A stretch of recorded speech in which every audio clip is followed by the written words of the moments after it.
Bueno, buenas tardes de nuevo. Muchísimas gracias en primer lugar al ponente, don Fernando Bermúdez Maciote, notario conocido de Estepona, de todos los que estamos aquí y supongo de muchos de los que estáis online. Muchas gracias por acompañarnos tanto a los compañeros que están en la sede de la delegación como a todos los que estáis reunidos online. Es verdad que el tema es muy interesante, ha suscitado mucho interés porque sin duda lo merece. Y además tenemos un ponente magnífico, un notario estudioso, riguroso, que atiende siempre muy amablemente todas las consultas de los profesionales y con el que sin duda pues, tenemos que contar también en formación porque siempre está disponible y dispuesto para participar en todo lo que se le solicite. La mayoría le conocemos, pero sí voy a hacer una breve referencia a su trayectoria profesional. Él estudió Derecho en la Universidad de Granada, terminó en 1993. Es hijo, nieto y sobrino de magistrados. Su padre fue magistrado de la Audiencia Nacional, su tío y su abuelo del Tribunal Supremo. Y por eso, como él dice, estaba casi llamado a ser juez, pero eligió notaría. Estuvo preparando oposiciones desde 1993 hasta 2004. Pasó bastantes exámenes, quedándose en algunas ocasiones justo en la última etapa del proceso de selección. Lo dejó en 2004 para incorporarse al despacho británico de abogados de Madrid, Freshfields Brookhouse de Ringer. Posteriormente, en 2005, en Telefónica Móviles, en el Departamento Jurídico de Fusiones y Adquisiciones, con el servicio de operadoras móviles compradas a la compañía estadounidense Bell South. En 2006, en Telefónica Internacional, con competencias como coordinador de las operadoras de Uruguay. Y después de este paréntesis, en su vida relacionada con la preparación de notarías y registros, lo retomó en 2007 y lo preparó un añito más y como lo tenía también preparado, pues en enero de 2009 aprobó la oposición. Sus primeros destinos fueron en San Vicente de Alcántara en Badajoz, en Alburquerque, Badajoz y en Valencia de Alcántara en Cáceres. Después, en 2011, concursa y obtiene la plaza en Estepona, donde sigue y piensa jubilarse y todos deseamos que así sea, para continuar contando con él. Como aficiones tiene la parte del deporte. Como es una persona y un notario muy estudioso, pues no solo estudia en el ámbito jurídico, sino que una de sus aficiones es estudiar geografía e historia en la UNED. Todo lo cual pues, muestra bastante su perfil estudioso y que se refleja en el día a día, por supuesto, en su oficina, en la notaría, ¿no? Queremos agradecerle pues eso, la disponibilidad y la amabilidad y sobre todo el rigor y lo estudioso que es en todas las consultas que se le hacen en cualquier ámbito y que esté hoy aquí también de nuevo. Muchísimas gracias, Fernando. Te cedo la palabra que estamos deseosos de escucharte. Pues muchas gracias, no sabía yo que era tan mayor, la verdad. Acabo de ver todo, pasar por mi vida todo el currículum, te lo agradezco mucho tus palabras. Además, no sé si son muy merecidas, pero está a la altura. Bueno, agradecer, por supuesto, a la delegación de aquí de Estepona que me haya invitado pues, para esta charla, ¿no? En realidad, bueno, también a todos los que estáis aquí presentes y los que están online. La hora es muy taurina, entonces, al ser la hora tan taurina, yo creo que debería ir a un poco práctico. Cuando María Norma me propuso, bueno, puedes hablar del tema que tú quieras y tal, y yo puse esto de las hipotecas, acta previa, contenido, consecuencia en pago de ejecuciones. La verdad es que, bueno, no sabía yo que iba a ser esto tan largo y lo va a ser, lo puede ser. Por lo tanto, voy a intentar ceñirme un poco a las novedades que supuso esa ley y de a día en la notaría, que yo creo que es mucho más práctico. Y si no nos da tiempo, pues ya se podrá completar otro día, no hay ningún problema. Y luego tendremos las preguntas o lo que tú consideres, ¿vale? Bueno, pues yo voy a hacer, en principio, lo que vamos o el centro de la atención va a ser la ley esta nueva, que no es nueva, lleva ya 3 años, fue la ley del 2019, la nueva reguladora de crédito inmobiliario o de los contratos de crédito inmobiliario, para ser más exacto, que entró en vigor en junio, o sea, hace ahora 3 años. Claro, en estos 3 años pues, hemos aprendido bastantes cosas, hay cosas de la ley que bueno, pues han quedado disipadas muchas dudas a lo largo de todos estos años y otras pues, que todavía está el día a día, ¿no? Entonces, para eso yo voy a explicar un poquillo el ITER, pero antes tengo que decir que ya incluso antes de que entrara en vigor, como fue todo un susto, porque hablaban de un test, hablaban de que había que hacer, bueno, pues ya hubo una consulta que se dio en mayo 24 de mayo del 2019, donde, bueno, pues se regulaba ese update, se nos decía varias cosillas, pues se regulaban los plazos, muy importante, ahora lo iremos viendo. Y aún así, como también había dudas, pues salió una instrucción para notarios y registradores, pues para el tema de otras dudas, que sobre todo en el ámbito de aplicación, que es donde más, quizás donde más problemas hay y más dudas, ¿no?, a la hora de interpretar la ley, ¿no? Y eso salió en diciembre del año 2019. Bueno, dicho eso, yo voy a intentar ser bastante práctico. Entonces, el íter de una hipoteca, pues voy a intentar desde que una persona va a un banco, una entidad bancaria, hasta que al final o sale bien o sale mal, ¿eh? Entonces, yo voy a intentar hacer este recorrido haciendo especial hincapié en ese acta previa. Bueno, en principio, una persona va, como sabemos, va a un banco y entonces, claro, esta ley de contrato inmobiliario se aplica a todo el mundo. Es muy importante, para que se aplique, en principio tiene que haber una persona física, es decir, persona jurídica, no es que sabemos que una persona jurídica no tiene patas, entonces ni va a ir en los estatutos, pero bueno, va el representante de una sociedad limitada, sociedad anónima, asociaciones, en fin, lo que sea, comunidad de propietarios, que también hay, y va a un banco y pide un préstamo hipotecario, o un préstamo simplemente, ahora lo veremos. Entonces, no se aplica esta ley. Esta ley es solo cuando interviene una persona física. Y el ámbito de aplicación de la ley, en realidad, son, bueno, pues dos casos. Un primer caso sería cuando recae sobre el objeto de la hipoteca viviendas de uso o edificios, inmuebles, ¿no?, de uso residencial. En ese caso, bueno, da igual que sea un consumidor usuario, que se va a aplicar la ley y el contenido del acta. O que no sea... no se dé el uso residencial, pero sea un consumidor y usuario. En ese caso también se aplica la ley. Y siempre da igual que sea, esa persona física puede ser acreditado, es decir, cuando se concede un crédito, prestatario, cuando se concede un préstamo, sabemos que hay diferencia, a punto de que hay un test distinto para uno y otro, fiador garante o hipotecante no deudor. Bueno, ahora veremos un par de también otros casos, pero bueno, en cualquier caso, el objetivo de la ley fue muy claro. El objetivo de la ley era potenciar, por un lado, la seguridad. Yo creo que se ha conseguido. Bueno, la evaluación la voy a reservar para el final, después de exponer un poquito de todo esto, la evaluación de la ley. Reforzar la transparencia y sobre todo el que se pueda comprender el contenido de los contratos, que un poco es lo que va un poco enfocado en lo que es ese acta, sobre todo esa transparencia en dos momentos que ahora veré, y luego intentar la justa equivalencia entre las partes, porque claro, tenemos una parte que es todopoderosa, pues una entidad bancaria, y el consumidor usuario o la persona física que está en un principio en un plano pues no del mismo nivel, ¿no? Bueno, esa transparencia se consigue de varias formas. Una, obligando a los bancos a que sus condiciones generales de contratación estén depositadas en el registro de condiciones generales de contratación pertinente, hasta el punto que nos obliga a la notaría y sobre todo el registro, que lo va a calificar después, que se incluya ese depósito y que se haya hecho la consulta, claro, en el registro por parte de las notarías. Y otro que es el contenido del acta en sí. Bueno, es entregar esa documentación al cliente sin más o particular, esas condiciones particulares y además el acta que se llama de transparencia. Eso es lo que voy a explicar ahora, porque yo creo que el acta de transparencia, pese a los 3 años, sigue siendo un poco una gran desconocida. A ver, lo primero es que el banco tiene que entregar 7 documentos o 6 documentos, en función de cómo sea el préstamo. Entonces, si el préstamo es a interés fijo, son 6 documentos. Si el préstamo es interés variable, se incluye un 7º documento.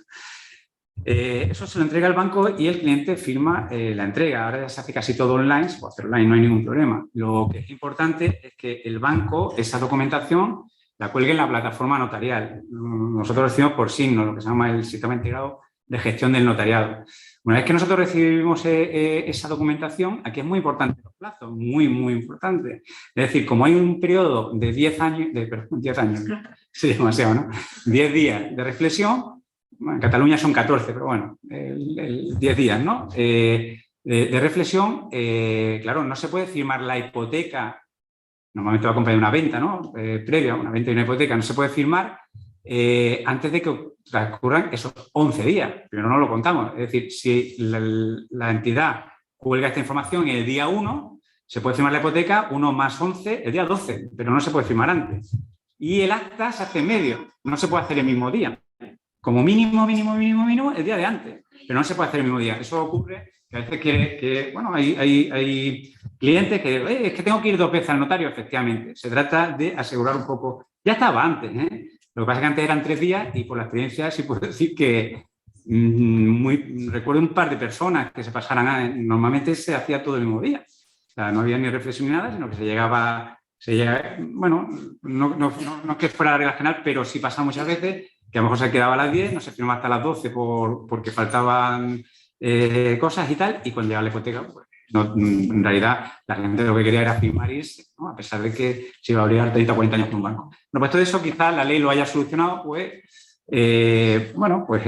obligando a que se pase no el mismo día, sino un día antes como mínimo. Bueno, como decía, son 7 documentos. Entonces, yo voy a... esos documentos, que yo creo que más o menos lo voy a explicar un poco como cuando llega el cliente. El cliente lo primero que tiene que hacer es elegir al notario que quiera. Eso es muy importante. Yo, hay bancos que no hubiera conocido si no es por esta ley. Esa es la realidad. Pero bueno, entonces hay 2 formas en realidad de elegirlo. O bien el Consejo General del Notariado le manda un email donde elige al notario que tú quieras, o bien se presenta en notaría con el DNI y ahí nosotros rescatamos, digamos, de la plataforma esa documentación. Una vez que se hace eso, bueno, pues nada, se cita al cliente. Eso ya depende de cada notaría. Yo en la mía, como no sé lo que va a durar, porque esto en realidad ahí a veces dura 15 minutos, pero puede durar 1 hora, incluso hora y media, hay de todo. Porque aquí lo que se trata, ya que se tiene que perder ese tiempo, pues por lo menos que sirva, ¿no? Y que se enteren, ¿no? Bien, entonces lo suelo poner a primera hora del día o a última, pero bueno, en principio aquí, por ejemplo, vosotros los abogados es muy importante, para nosotros muy importante que esté ahí porque bueno, vais a agilizar todo muchísimo. Es decir, si ya se lo he explicado al banco, pero ya sabemos que el banco se lo va a explicar, pero siempre hay alguna cosilla que se queda en el tintero, como puede ser el tema del vencimiento anticipado y cosas así, y vosotros hacéis una labor fundamental, y si ya venís con poderes, ya muchísimo mejor porque va todo, ¿no? Como la seda. Bueno, en definitiva, ¿qué ocurre cuando llega el cliente? Bueno, pues el cliente, lo primero que se le dice es que tiene que hacer un test. Esto no se lo cree mucha gente. Dice, ¿cómo que tiene que hacer un test? Sí, tiene que hacer un test. Yo he tenido personas pues, de una edad avanzada que tienen que hacer un test. No se lo creen, pero es así. Bueno, yo siempre digo lo mismo. No ha suspendido a nadie, no me vaya a suspender ahora, así que no hay problema. Es un test relativamente sencillo. Después de la explicación es lo normal y que se puede hacer hasta solo. Esa es la realidad. Bueno, entonces, eso es lo primero. Lo segundo son los plazos. De hecho, es muy importante los plazos. Toda documentación que manda el banco tiene una fecha de oferta vinculante. Eso significa que el banco está obligado se obliga, ¿no? A esas condiciones, no las puede cambiar mientras no llegue, no caduque, digamos, esa fecha de oferta vinculante pues no caduque. Eso es importante, ¿por qué? Porque el cliente se queda un poco tranquilo, sobre todo ahora que sabemos cómo está, ¿no? Que estamos en un periodo que sube, que baja, bueno, más bien suben, ¿no? Los intereses y tal, pues que estén las personas tranquilas porque mientras esté su oferta vinculante en vigor no se lo puede quitar el banco. Bueno, dicho eso, entonces los plazos, como decía, lo de los 11 días, muy importante. ¿Qué ocurre si, hay algún error o algo que a veces pasa? En ese acta, bueno, pues yo siempre digo lo mismo, si es más beneficioso para el consumidor y el usuario y no perjudica, no hace falta volver a la plataforma, si no hay que volver a contar los 11 días. Pero bueno, eso hablaré un poquito después. Un poquito más adelante. Entonces, en principio son 7 documentos. FEIN, que es la ficha, lo que llaman la ficha europea de información normalizada, o FEIN, son los puntos que se aplican al cliente. Eso, pues ahí viene el préstamo, el interés, si es fijo, si es variable. Prácticamente variable ya sabemos que en el 99,99% va a referir al Euribor. Bueno, ahora con lo del IRPH, también tuvimos sentencias judiciales y tal, ahora parece que Europa, bueno, pues parece que le empieza a darle validez, pero bueno, eso ya hablaremos otro día. En principio casi solo es el Euribor, ¿no? También pues, aplica sus puntos. Otro es lo que le llaman la ficha de advertencia estandarizada o FIAE. Esa FIAE lo que viene a hablar es, bueno, pues distribuye un poco los gastos, que yo creo que es repetitivo, porque luego hay un documento específico. También habla de las ejecuciones, de cuándo se puede ejecutar o no, que ahora hablaremos. Y sobre todo si el préstamo en moneda extranjera pues, requiere la posibilidad de conversión. Aquí también haré ahora un inciso sobre eso. El tercer documento es el más importante. Yo creo que con ese bastaría, pero bueno, que es el borrador. Es decir, lo que se va a firmar el día de la hipoteca. Tiene que venir. ¿Qué ocurre? Que hay entidades bancarias que viene ya relleno y otros que simplemente se rellena con la FEIN. ¿Qué ocurre si viene relleno? Pues habrá que tener cuidado porque puede ser que haya un cambio en los meses, ¿no? Te puede pillar a finales de mes cuando te das la documentación y se firma luego al siguiente mes. Bueno, dicho eso, el cuarto documento sería el tema de la distribución de gastos, cómo se distribuyen los gastos. Aquí sí puedo decir que la ley es muy clara. Cuando interviene ese consumidor, usuario, cuando se aplica el acta, los gastos son todos de la parte prestamista del banco. El gasto son los gastos de notaría, registro de la propiedad, tramitación y el impuesto que motivó incluso que se modificara la ley, que sabemos que el acreedor es quien debe pagar el impuesto. ¿Qué gastos se repercuten normalmente al cliente? Bueno, pues se repercuten los gastos de tasación, hay entidades que ya sabemos que no, otros sí, ¿no? Es probable. Ese gasto normalmente el cliente, cuando lo tengo yo delante, ya lo ha pagado porque se va a firmar la hipoteca en días, y ya lo ha pagado. Y luego hay uno que es muy curioso, que es el que dice, las copias que se solicite al notario las pagará el cliente. Yo siempre le digo al cliente que no se preocupe, que no me va a solicitar ninguna copia. Yo tengo la obligación de mandarle una copia electrónica. Estamos en el siglo XXI. Entonces, una copia electrónica de lo que va a firmar ese acta que vamos a levantar en ese momento, incluso el día de la hipoteca. El registro de la propiedad también le va a mandar la copia electrónica. Por eso es muy importante incluir un email. No me ha pasado nunca una vez, solo una persona que no tenía email. Pero bueno, me dio el del hijo, tampoco pasa. Sin email no lo echan para atrás, es importante, porque hay que mandarlo ahí. Entonces, en realidad, no tiene que presentar esa copia en ningún sitio, es para él o para ella, ¿no? Para el cliente. Con lo cual, si lo quiere en papel, le da print en su casa y lo tiene encima de la mesa. Siempre preguntan, bueno, pero ¿y la provisión de fondos qué me va a hacer el banco? Sabemos que los bancos tienen su gestoría y quieren tramitar la venta por un lado y la hipoteca por otro lado. Entonces, esa provisión de fondos siempre va referida a la venta, nunca a la hipoteca. La hipoteca siempre es 0, 0, 0, 0 porque no pagan nada. ¿De acuerdo? Bueno, otro documento es el tema del seguro. Bueno, aquí, practicar el seguro es complicado. Yo lo voy a explicar de la siguiente forma. Normalmente los bancos, no siempre, pero la mayoría de las veces, aplican un interés. Y si tienes una serie de productos con ellos, lo bonifican. Tan sencillo como eso. Entonces, bueno, los productos suelen ser pues, la nómina, utilizar la tarjeta de crédito, tener seguro domiciliado, bueno, recibo, ¿no? Domiciliado. Y luego está el tema del seguro de vida, seguro de hogar, y bueno, ahora algunos que hemos visto también de alarmas y tal. Bueno, en cualquier caso, todos esos productos no son obligatorios. Lo dice bien la FEIN, no son obligatorios. A mí me consta que algunos clientes han dicho, es que, claro, si no me lo dan y tal. Bueno, eso está bien, pero no es obligatorio. Pero hay un producto que sí es obligatorio. No es obligatorio tenerlo con el banco, pero es obligatorio, que es el seguro de daño. ¿Por qué? Porque es la garantía que tiene el banco, lógicamente. Entonces, ese seguro de daño, lo que ocurre es que ese seguro de daño lo puedes hacer con cualquier compañía. No es obligatorio hacerlo con el banco. Si la tienes con el banco te bonifican, si no, no. Pero es necesario, yo siempre lo explico de la misma forma, es decir, no vale con que aseguren la silla. Eso no al banco no le vale. Es lo que se pueda quemar. Entonces, siempre hay que asegurar lo que es la tasación menos el suelo, lo que es la construcción, y designar al banco como beneficiario en caso de que se dé la desgracia de que llegue a utilizarse. Entonces, ese seguro es obligatorio. Por eso hay un documento donde lo dice. Ya estoy terminando. El otro es la advertencia de asesoramiento notarial. Digo de los documentos. La advertencia de asesoramiento notarial, sabemos que puedes ir al notario que quieras y tal. Y el séptimo documento puede existir o no. Es cuando es variable. En ese caso, ese séptimo documento, lo que necesitamos es la variación de cuotas. Vamos a ver, el Euribor, lógicamente no sabemos cuánto va a estar el Euribor el mes que viene. No estaríamos ninguno aquí. Estaríamos tranquilamente en el Caribe, ¿no? Porque tendríamos una información, bueno, pero sí sabemos el Euribor de los últimos años. Entonces, ¿cuál es la obligación que tiene el banco? El banco tiene la obligación de decirle al cliente, vamos a ver, los últimos 20 años, hay algunos que hacen 25 años, otros 15, pero bueno, la mayoría los 20 años.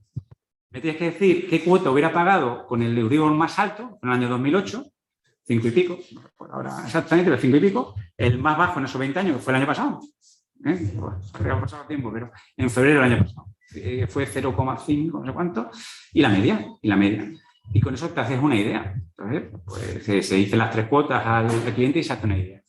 Normalmente viene sin bonificar, entonces luego con las bonificaciones pues bajaría un poquito más.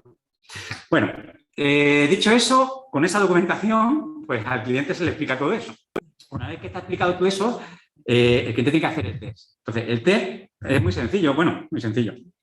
Yo me lo sé de memoria. O sea, son 5 T. Hay uno que es para el prestatario, otro para el acreditado, otro que tiene el fiador, otro que tiene el hipotecante no deudor, y cuando es un préstamo en moneda extranjera, otras preguntas distintas, ¿no? Que son para el tema de la conversión. Entonces, en definitiva, hay varias preguntas que son, bueno, se repiten. Si se ha recibido esta documentación, si no, casi todo es sí, no. Yo no voy a decir, no voy a chivarme, pero vamos, pues eso, si tiene bonificaciones, si no tiene bonificaciones, si la entidad le ha explicado el contenido del documento, el alcance de los documentos, todo eso. En fin, se va haciendo ese test, se firma y listo, ¿no? Pero lo de la firma no es obligatorio. Bueno, dicho eso, se levanta luego el acta, y aquí viene una cosa muy importante.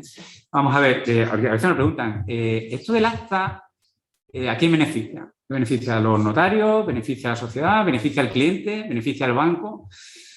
Bueno, yo creo que beneficia a todo el mundo un poco, pero hay una frasecita que incluimos nosotros siempre, que es muy importante, que yo creo que va un poco por ahí, ¿no? Por lo que hemos vivido antes de este acta, de que se regulara este acta, que era el tema de, bueno, pues todo lo que es la cláusula suelo, las sentencias que hubo o en los tribunales sobre la posibilidad de repercutir todos los gastos, ¿no? Y todas estas cosas. Entonces, en realidad, la frase, como la sé de memoria, la voy a decir. Tras todo lo anterior, la parte prestataria, digo que es la persona que tengo delante, manifiesta bajo su responsabilidad que comprende y acepta el contenido íntegro de los documentos. Eso significa que se ha enterado. Entonces, tiene que decir que se ha enterado. Y yo le hago advertencia, pues que el contenido del acta se presume veraz e íntegro y que hace prueba del asesoramiento prestado por mí y la manifestación que he hecho de que se ha enterado. Con eso, pues el día de mañana, pues no colapsamos los juzgados. Por lo menos eso está resuelto. Es importante, es importante. Yo realmente no me ha pasado todavía. Es verdad que, hombre, claro, hay cada uno es de su padre y de su madre. Y hay personas que necesitan más tiempo, otras personas que necesitan menos tiempo. Entonces, al final, si no es de una forma o de otra, al final acaban enterándose.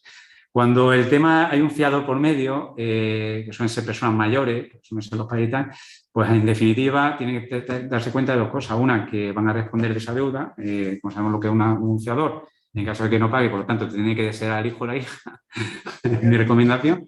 Y aparte de eso, que esa obligación pasa a los herederos, hay que tener cuidado con eso, Entonces puede pasar a los herederos. Hipotecante no deudor también es importante, en el caso de hipotecante no deudor, y ya está.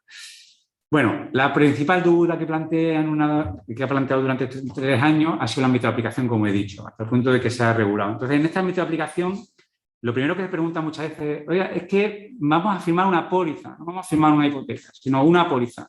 Y esta póliza es para adquirir una vivienda. ¿Se aplica la ley? ¿No se aplica la ley? Pues sí se aplica la ley. Lo que pasa es que no hay que hacer el acta. Porque entre otras cosas, sería la pregunta del acta no tendría toda esa documentación. Pero en realidad se aplica la ley para que el banco entregue esa documentación al cliente. Y diga, oye, te voy a dar una póliza, o sea, un préstamo personal, pero vamos a esperar esos 11 días, vamos a esperar, en fin, vamos a aplicar la ley, pero no se levanta el acta. Entonces, esa sería una de las cosas. Y ahora yo creo que deberían entrar a valorar un poco ciertas cosas, ¿no? Por ejemplo, ¿qué ocurre aquí, no? La cláusula suelo. Bueno, la cláusula suelo ya sabemos que estuvo recurrida, la sentencia del Tribunal Supremo, que sí, que sí, no, que sí, tal. Bueno, la ley, ya sabemos que la ley fue una transposición de una directiva, y entonces lo que ha ido, que ya sabemos que es mínimo, sobre mínimo, pero luego ya cada Estado, pues, la ley ha ido a saco. Ha dicho, bueno, el artículo 21 ha dicho, pues mira, la cláusula suelo prohibida. No hay cláusula suelo. Entonces, no puede haber cláusula suelo. Es verdad que en caso de que el interés sea negativo, no se va a aplicar tampoco. Es decir, nunca el cliente va a recibir dinero del banco por el préstamo, ¿no? Pero bueno, el caso del suelo, bueno. Más cosillas. Una de las cosas que a mí me llama mucha atención es el tema del interés de demora.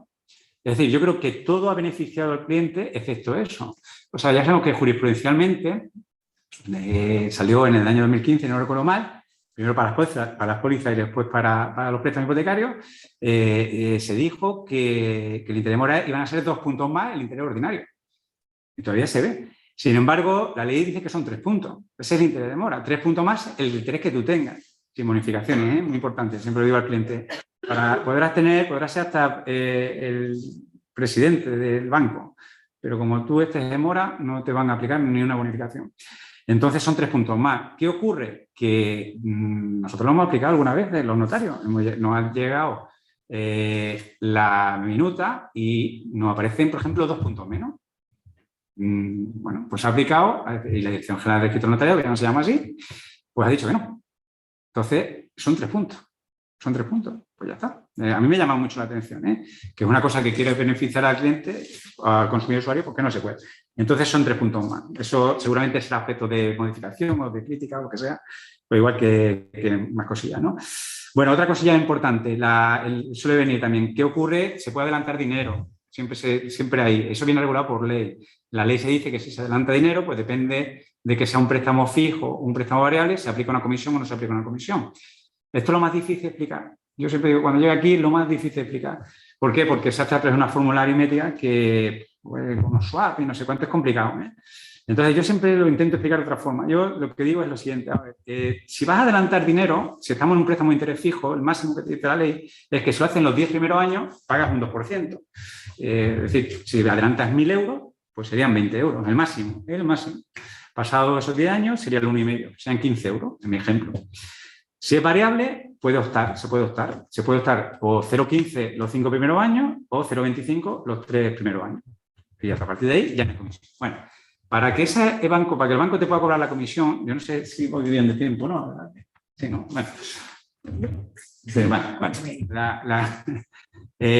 que el banco te pueda cobrar esa comisión es necesario que tenga una pérdida financiera. Eso es más difícil de explicar. Esa pérdida financiera es lo siguiente. Si a mí me está prestando dinero al 2%, si cuando yo adelanto el dinero dentro de un año, dentro de 2 años, los préstamos los tiene el banco en el tráfico, en el mercado, al 3%, no pierde dinero. Con mi 2% se lo va a colocar a otra persona al 3%. No me puede pedir nada de comisión. Si lo tiene al 1,5, hay una diferencia de 0,50, pues es el máximo que me puede cobrar. No, ni siquiera me cobraría el 2% en un interés fijo, ¿vale? Eso es lo más complicado. Ahí sí es una buena labor que también, claro, vais a hacer vosotros, está claro.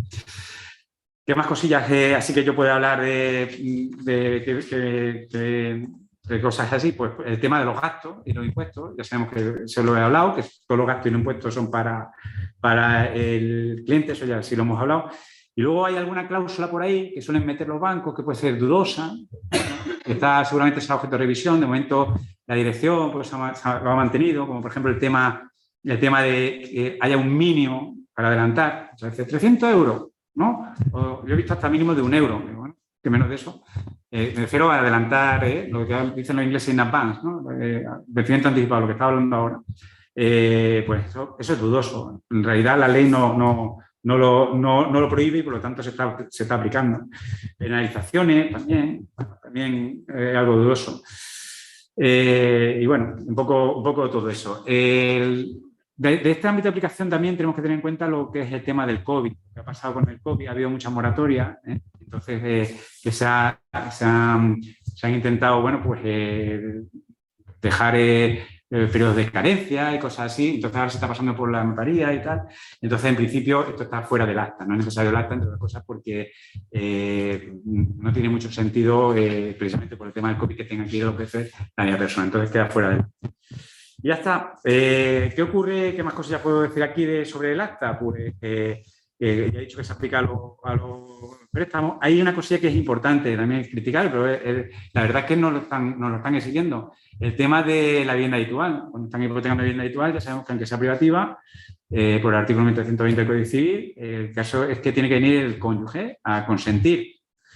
Está disponiendo de la vivienda habitual. Bueno, pues en este caso se le obliga también a hacer el acta. Yo, desde mi punto de vista, creo que choca un poco con la ley de protección de datos y tal, y bueno, eso se tendrá que revisarse. Pero vamos, de momento tendría que hacer el acta. Y nada más, como he dicho, hay también un test de fiadores, donde explica un poco hipotecante tenedor y tal. Bueno, ¿qué ocurre una vez que se ha levantado el acta? Una vez que se ha levantado el acta, firma el acta, se van, porque no se puede firmar la hipoteca y la venta, que normalmente viene aparejada, pero no es necesario que sea, porque puede haber una modificación o algo así. Entonces viene otro día. Y ahora hacemos la escritura. En esa escritura es muy importante incluir varias cosas en la hipoteca. Una, el email, ya lo he dicho. En email no te va a mandar el registrador, ni nosotros podemos mandar nada. Otra de las cosas es, hay que hacer referencia al acta previa. Y decir que se ha consultado, como he dicho también, el registro de condiciones generales de contratación que están depositadas en ese registro de las condiciones. Otra de las cosas que hay que incluir es si es o no vivienda habitual. Es muy importante para el tema de la ejecución, que ahora ahora haré unas pinceladas sobre eso, si es bien habitual o no, porque de eso va a depender muchas cosas. ¿Qué más incluimos? Pues incluimos, bueno, pues prácticamente el tema de, hay que tener en cuenta si son varios los prestatarios, pues incluir si se constituye hipoteca solidaria o no, distribución de las hipotecarias si son distintas fincas y poca cosa más. Ya está. Bueno, la inscripción ya sabemos que luego es parcial, siempre. A veces, bueno, no es que sea denegatoria, pero depende del registro. Puede ser que cuando lo reciba el cliente va a decir inscripción denegatoria. ¿Eso qué es? Yo digo, bueno, vete a celebrarlo. Te han inscrito, tienes una casa con una hipoteca que no te han inscrito, lo cual no tiene garantía. No es eso. Es simplemente que es parcial. Hay cosas personales que no se inscriben. No se pueden inscribir, como son las comisiones de apertura. Por cierto, no lo he dicho, pero la comisión de apertura es única. Es decir, no cabe ya como antes comisión de estudio y comisión de apertura. Solo una comisión, pues si existiera o no, pero si existe solo una comisión y sería la comisión de apertura. Bueno, y ahora el meollo de siempre es ¿qué ocurre? Bueno, pues ¿qué puede ocurrir, no?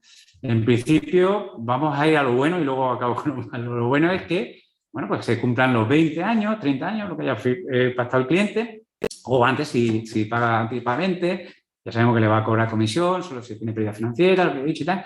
Entonces, lo que se suele llamar el levantamiento de la carga, el levantamiento de la hipoteca, bueno, una cancelación de hipoteca. Yo siempre digo lo mismo, las cosas salen del registro, ¿cómo entraron? Si entró por una escritura, saldrá por una escritura. Si entró por un documento administrativo, saldrá por un documento administrativo. Si entró por un documento judicial, saldrá por un documento judicial.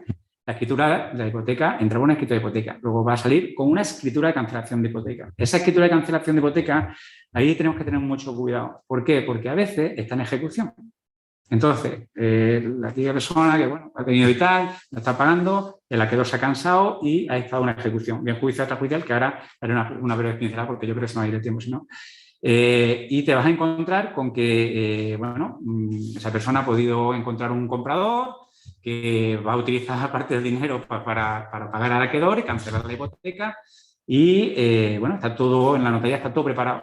Pero ahora nos encontramos con que está en ejecución. Entonces, el registro, vamos, con buen criterio, no puede, con la escritura de cancelación, no puede levantar la cancelación, no puede cancelar en el registro de la propiedad. ¿Por qué? Porque está en ejecución. Entonces, necesitamos que salga un documento judicial que nos diga que sí, que estoy pagado, el acreedor, que está bajo el que tiene que ir al juzgado y decir, oiga, que desisto del procedimiento, es muy importante vuestra el que desisto del procedimiento, da ese documento, llevarlo al registro de la propiedad o traerlo a notaría, lo incluimos y listo.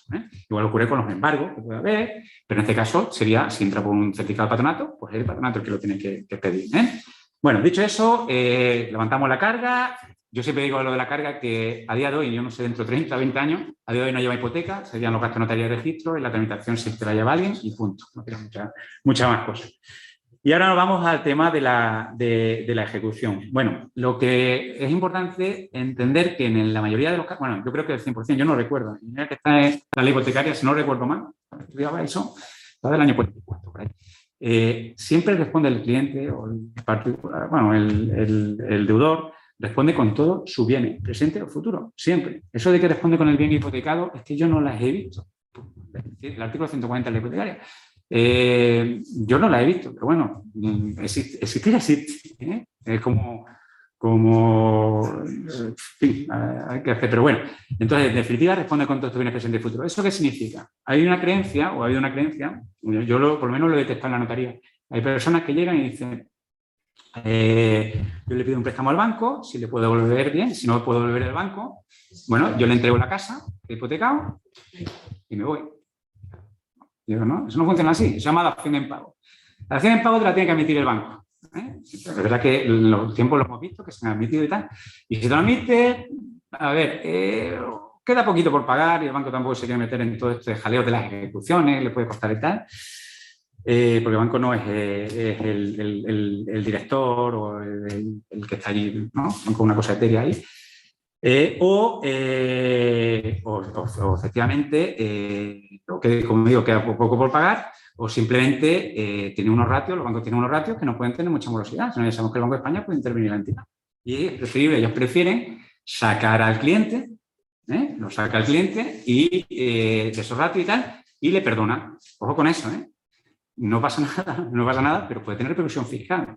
Hay que tener mucho cuidado con eso. Es decir, si yo debo 160, poniendo un ejemplo, y el banco me perdona 90, me dice, vale, dame 70, no se lo estoy diciendo bien, 70 y te perdono 90, ahí puede entrar la administración fiscal. Ojo con eso, que ahí tenéis una gran labor de asesoramiento. Pues nada, puede ser que le interese, pero que puede repercutir eso. Ya sabemos que se es habitual, las daciones en pago y tal están reguladas ahora mismo con el tema de la plusvalía y todo eso, pero bueno, que hay que tener mucho cuidado con eso. Y ahora vamos un poquito, pero muy rapidillo, porque ya yo creo que ya no vamos a ir un poco sino de tiempo y yo no sé si queréis luego preguntar. Sí, vale, pues yo creo que voy a entrar un poquito a valorar lo que es la ejecución. Bueno, muy importante. Bueno, sí, exacto, yo creo que lo puedo hablar aquí en la ejecución. ¿Qué ocurre si no se paga? ¿Vale? Como digo, se responde con todos los bienes presente y futuro. Entonces, si no se paga, yo me voy a ceñir a la extrajudicial, porque la judicial más o menos queda un poco fuera del ámbito notarial, aunque, bueno, está ahí, ¿no? Pero bueno. Entonces, la extrajudicial, ¿qué ocurre? Lo primero es, yo estoy tranquilamente, entonces el acreedor, un banco, últimamente se está cediendo muchos créditos y puede ser que sea una sociedad o un fondo. Entonces, tiene que venir con las copias con carácter ejecutivo, ojo con eso, porque ya sabemos que no se puede ejecutar 2 veces, no se debe. Entonces, carácter ejecutivo. Las copias con carácter ejecutivo de todas las innovaciones, de todo. Entonces, en esa escritura, lo que tenemos que ver nosotros bien es que exista la cláusula, normalmente se dice por separado, pero bueno, la cláusula de ejecución extrajudicial, porque muy rara vez, pero yo a veces lo he visto. He visto escrituras donde se prevé el procedimiento judicial, pero no el extrajudicial. Entonces tiene que estar ahí. Y luego varias cosillas. La tasación, muy importante. Ya sabemos que la tasación, regulada incluso antes de esta ley, cuando se modificó el artículo 139 de la hipotecaria en la ley civil, lo que se hizo fue que tiene que ser la misma tasación en la judicial y en la extrajudicial. Y además es muy importante, ahora hablaremos de eso. Tema de tasación, luego un domicilio para notificaciones, la advertencia, o mejor dicho, el apoderamiento al banco para poder ejecutar y, bueno, y quizá la cláusula de fijación de saldo, porque es muy importante, el acreedor no va a contar con el deudor, le está ejecutando la casa, o sea, el deudor es como si no pareciera. Entonces tiene que hacer un acta donde se fija el saldo y dice, oiga, me debe tanto. Y eso se lo tiene que enseñar al notario. Y el notario, lo que hacemos nosotros es mirar que está bien calculado. Pero hay que hacerlo. Entonces se levanta esa fijación de saldo. Una vez hecho eso, pues el procedimiento es relativamente sencillo. Requiere el banco firma, el acreedor, el hipotecario, y lo primero es pedir una certificación al registro de la propiedad. ¿Para qué? Para ver cómo está con una certificación. Podemos tener la copia escrita y haber pasado cualquier cosa, ¿no? En medio. Entonces, una vez que nosotros tenemos certificado, estamos bien, la certificación del registro, hay que requerir de pago al deudor. Aquí es muy importante, a ver, la ley es muy aquí lo dice muy claro, hay que requerir de pago al deudor y además tiene 10 días para contestar y además tiene que ser personal. A ver, tiene que ser personal, pero joder, es que nos hemos encontrado con un problema, que hay muchos no residentes, más en esta zona, ¿sabemos? Entonces esos no residentes han dejado de pagar y se han ido pues, a su país y tal. Hombre, que hay que valorar un poco todo. Es decir, la ley dice que sea personal, entonces se intenta. Yo voy, por supuesto, a la competencia del notario donde se encuentra la finca hipotecada. ¿Por qué? Porque tengo que ir aunque a veces el domicilio para notificación está en otro sitio, en Sevilla, donde fuera. Pero bueno, yo en principio voy a la finca hipotecada, al domicilio y tal, lo que me hayan dicho, y si no lo encuentro, pues mando un correo certificado con acuse de recibo. O se lo entrego a una persona que esté allí que se quiera acercar, no se quiera acercar, es la verdad. Hay casos extremos y entonces yo lo he hablado con mi registrador y yo creo que es bueno que cuando las cosas son un poco que se está sujeta a interpretación, intentar que todo, conjugar todos los intereses y que estemos todos tranquilos. Y a veces yo lo he salvado publicando un edicto, en un boletín oficial de Estado y se salva. Al final se salva. Si se quiere, se puede llegar a salvar. Pero bueno, hay que requerir de pago. También podemos utilizar un notario con competencia territorial donde haya que hacer la notificación, porque puede ser que... Pero eso se hace a través de notaría y funciona muy bien. Una vez hecho el requerimiento de pago, pasado 10 días, el deudor solo puede pagar, se notifica a los que tengan los asientos posteriores. Ya sabemos que en una hipoteca Cuando se ejecuta una hipoteca, por ejemplo, en el caso que estamos hablando, las cargas anteriores no siguen. O sea, el que se lo adjudica, las anteriores, las que tengan preferencia. Pero todas las demás se llama la purga, ¿no? O sea, que van a desaparecer. Por lo tanto, hay que notificarles, es muy importante. ¿Y qué puede hacer esos terceros que están ahí? Pues un embargo del ayuntamiento, o lo que sea, o otra hipoteca, una segunda hipoteca, que ya sabemos que segunda hipoteca con ese mismo banco es complicado. Pueden personarse y bien pagar o colocarse en lugar del acreedor o dejar que pase y ya está, ya sabemos que se ejecuta y punto. Se notifica a los titulares del dominio, a veces pasa que ha habido una transmisión, el deudor es otro y tal, o un tercer poseedor también se notifica y se da esa posibilidad. Con un plazo hasta el tema del subasta. Y ahora llega la gran novedad, que se reguló antes incluso la ley, cuando una vez que ha pasado todo eso, se publica y es una subasta electrónica. Esa subasta electrónica es muy importante que sea o no la vivienda habitual, porque esa subasta electrónica que va a estar durante 20 días va a salir, o sea, en una subasta cualquiera puede entrar en el BOES y hay que hacer registrarse y tal, hacer unos depósitos y tal, y cualquiera. Y entonces sale por el valor de tasación. Muy importante que sea vivienda habitual o no, si no hay posterior. Ahora, entonces saldrá siempre por el valor de tasación. Si el valor de tasación que ya se recogió en la hipoteca es 100, pues saldrá por 100. Y durante 20 días cualquiera puede pujar. Me dice, es que cambia el suelo y lo he puesto de oro. Parte del gusto, da igual, siempre le saldría por el valor de tasación, porque puede ser que lo tenga como un queso gruyere, como yo digo, y no tenga ni las puertas, y también saldría por el valor de tasación. Bueno, durante 20 días, ¿qué ocurre? Si hay alguien que puja y se queda con la casa por el valor de tasación, por mal, una subasta electrónica, como en las películas, pues yo lo ejecuto y tal, y se lo queda. Y con ese dinero, pues que yo ya lo sé de antemano, le pregunto al banco, bueno, ¿y cuánto te debe el deudor? Yo ya lo sé de antemano, a hablar de la clasificación de saldo. Pues me debe 100 y se va a quedar por 150 en mi ejemplo. Bueno, pues toma 100. Normalmente, muchas veces cuando se paga el banco, hay anotaciones de embargo, sabemos, ¿no? Pues se deja pagar la comunidad de propietario, o se deja de pagar el patronato, lo que es la plusvalía, que lo lleva el patronato, quien sea. Pues yo voy pagando con lo que sobra. Y si sobra, pues para el deudor, si es que no encuentro. Me suele pasar también, Lo que suele pasar, ahora han vuelto otra vez, pero me da la sensación que puede ser que se incremente. Había una época en que no se han hecho ejecuciones, pero en el año 2013, 2014, muchísimas. Y muy poquitas ha habido postores, la verdad. Entonces, lo normal es que no haya postores, curiosamente. ¿Y qué ocurre si no hay postores? Pues que entonces el banco se puede quedar con la casa, no antes, en ese momento. Entonces, el banco se puede quedar. Aquí es muy importante que sea o no la vivienda habitual. Si es la vivienda habitual, eso es una de las cosas que hay que poner en la escritura de constitución de la hipoteca, al inicio. Entonces, si es la vivienda habitual, se puede quedar al banco, pero nunca por debajo del 70%. Hay un caso nada más. Yo no lo suelo decir, pero en este foro se lo voy a decir. En el caso de que perdone toda la deuda. Pero bueno, el 70%. Y si no es la vivienda habitual, sería el 50%. Esto choca un poco con la diferencia, ya lo sabes, con la ley del 2003. Pero así como está regulada en el 2019. Entonces, 70% y 50%. ¿Qué ocurre? Que si el banco se lo queda, si es vivienda habitual y el banco no prueba lo contrario, pues 70%, que lo prueba, que lo ha probado, 50%. Y lo mismo es. Entonces, ¿qué ocurre si el banco se queda, la deuda es de 100 y el banco se lo queda está tasado en 160? Hemos dicho que no es la vivienda habitual, se queda por la mitad, sería 80. Pues que el deudor sigue debiendo luego 20.000, eso de diferencia, porque responde con todos sus bienes presentados. Es una de las cosas que yo insisto mucho a los clientes. Bueno, mucho, tampoco que se nos salen corriendo y no firman la hipoteca. Una broma. Pero que es importante que sepan que responden con todo. Y yo, un poco son las pinceladas. La hora que tampoco, bueno, por supuesto, luego una vez que se ha hecho esa adjudicación, viene al banco, viene al tercero, se hace la escritura pública. No lo he dicho, pero se consulta también el registro del concurso, ¿no? Pues si está en concurso, ya sabemos que habrá una nueva ley, habrá que ver qué ocurre, pero bueno, ya sabemos que en general si son bienes de equipo o que sean de profesional, pues se suspende esa ejecución por lo menos por un plazo de un año, lo que decía la ley hasta ahora. Y poco más, no sé si vamos como de tiempo, no sé. Bien, mira, son las 5 menos 10. No sé. Muchas gracias, Fernando. Yo por mi parte, espero que no me vaya a ir a dormir por lo que está ahí. Aquí no hay ninguno que esté inventado. Todo es cierto y además con cara de felicidad de alegría cantando. Del despacho no lo sé, pero aquí... Muchas gracias. Ha sido muy esclarecedor. No sé si tenéis preguntas aquí en sala y luego alguna que haya online. Una inciso solo. Los que estáis online, abajo en preguntas y respuestas podéis escribir las preguntas y les vamos dando paso ahora. Que sean facilitas, Facilita.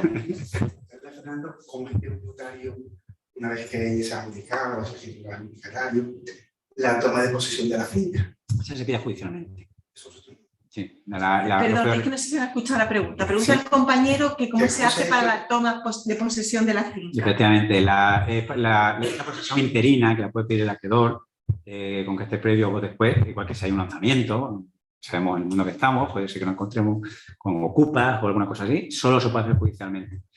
El notario ahí no tenemos mucho. Bueno, a veces vamos y tal, y bueno, y mediamos un poco y depende, pero bueno, solamente se lo saben todos.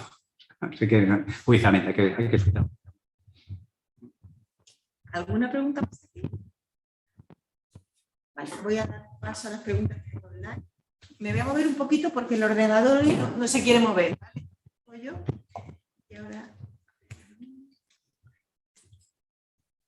A ver, ¿a quién le corresponde pagar los gastos de notaría y registro en la cancelación de hipoteca? ¿Al banco? No, yo siempre digo mismo, el acreedor está obligado a inicio, es decir, en la escritura de constitución.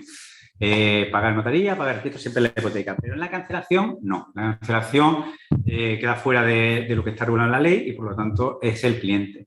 ¿Qué ocurre? El cliente piensa que te queda notaría, no es obligatorio, vamos, no es obligatorio ni salvo que haya una condonación parcial, como he dicho yo, que puede ocurrir.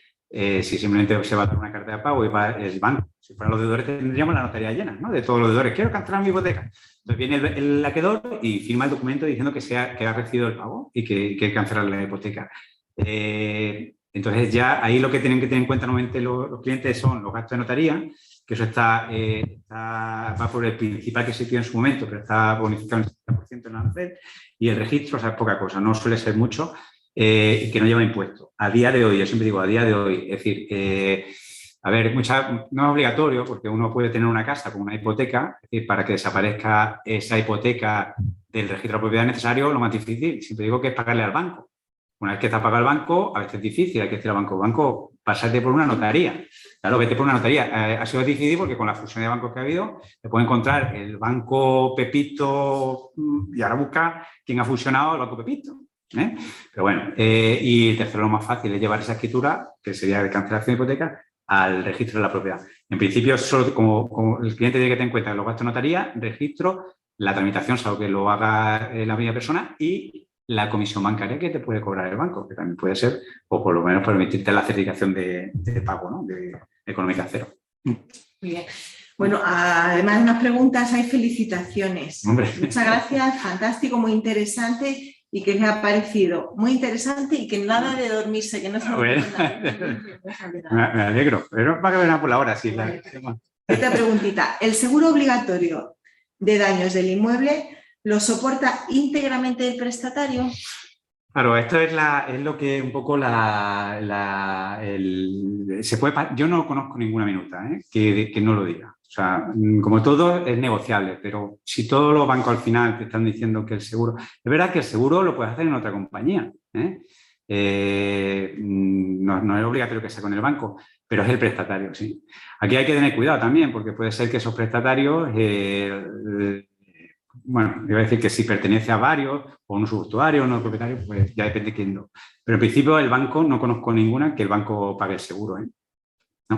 No, lo paga el cliente, sí. Muy bien. Te siguen dando las gracias y felicitando y dicen que, una pregunta, si han pasado 10 días de validez de la oferta del banco, si estuviera conforme con mantener las condiciones, ¿se podría firmar? Sí, yo creo que la pregunta es si, no los 10 días, sino... Sí, no, lo estaba leyendo a mí. Yo creo que la pregunta va, si llega la oferta vinculante y pasa ese plazo que tiene la oferta vinculante, si se puede firmar o no. Sí, puede firmar. Entonces, yo siempre digo lo mismo. Si el banco, normalmente el banco lo hace, porque además normalmente los préstamos son 30 años y en 30 años, sobre todo al principio, estamos todos muy bien, pero se puede torcer y ya se trata de evitar juicios por un lado y por otro. Entonces, lo que hacen los bancos es prorrogar la FEM.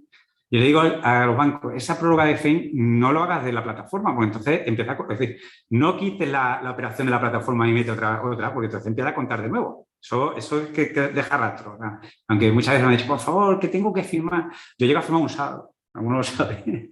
Llega un feo porque por el tema de arras, incluso algún domingo. Desgraciadamente para mis oficiales, que me van a matar, pero bueno. Pero por el tema de arras, pero yo no puedo, lo que no podemos es dejar firmar con 9 días. Entonces, los 10 días es para, que sería el 11 días para poder firmar la escritura. Entonces, esa FEI simplemente lo prorroga. Por supuesto, si los bancos están de acuerdo, todo lo que se estudiaba, no sé si os acordáis, en la carrera del Novus y el Vetus y no sé qué, pues cuando tú haces una escritura pública, quitas ese documento privado y pactas unas nuevas condiciones, no pasa nada. Entonces, es como si prorrogara de una forma tácita el plazo, no hay ningún problema. Es más, también un poco en relación con esto, ¿qué ocurre si en el acta se ha firmado una comisión de apertura de 200 euros y ahora resulta que en la definitiva que tenemos allí, que por otro lado tiene que ser igual que la que tenemos? Acordaros que uno de los documentos es el borrador. Lo que pasa es que a veces viene relleno y otras veces no viene relleno. En este caso sería sin relleno. Entonces, ¿qué ocurre si ahora la comisión es 0? Se firma. O sea, es más beneficioso para el consumidor usuario. Y luego el banco, no, es que me he equivocado porque la FEI ponía que eran 200. Yo te he advertido, yo te lo aseguro que yo te he advertido. Por lo tanto, siempre que sea más beneficioso para el consumidor usuario, hay que ser más laxo. Hay que explicar las cosas un poco con cabeza.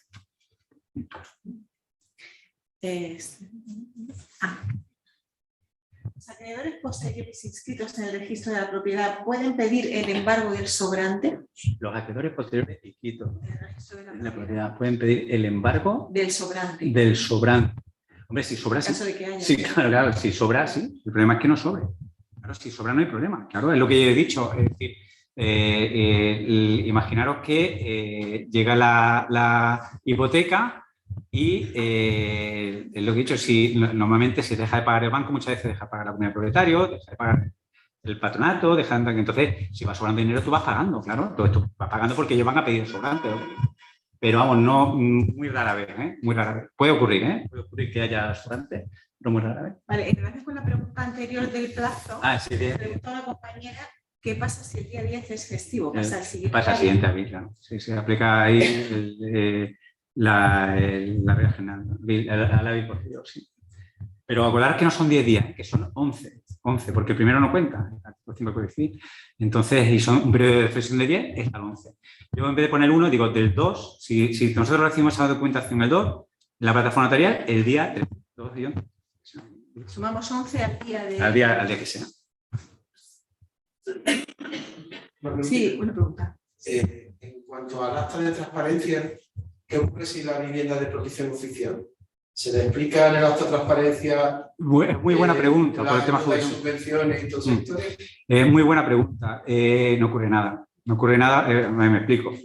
Que no se le habla de eso. No, es que no tiene repercusión, es como la herencia, ¿no? Vamos a imaginar, eso pasa muy a menudo.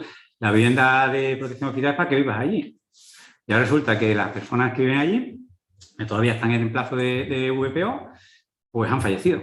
Y son 5 hijos, 4 hijos, lo que sea, no es obligatorio que vivan allí, ¿no? Se vería una excepción, pues igual. En este caso, si tú hipotecas tu vivienda de protección oficial y se llega al caso de ejecución, pues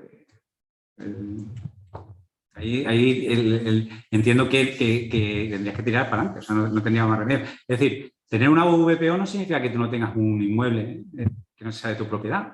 Lo que pasa es que está sujeta a una serie de limitaciones. Otra cosa es que luego ya tengas la obligación de venderlo, de las personas o que el banco que lo sacará a subasta y tal, o lo condicionará y que cumpla las condiciones de VPO si estás dentro del término. Muchas veces ya ni está. No sé si... Bueno, tú.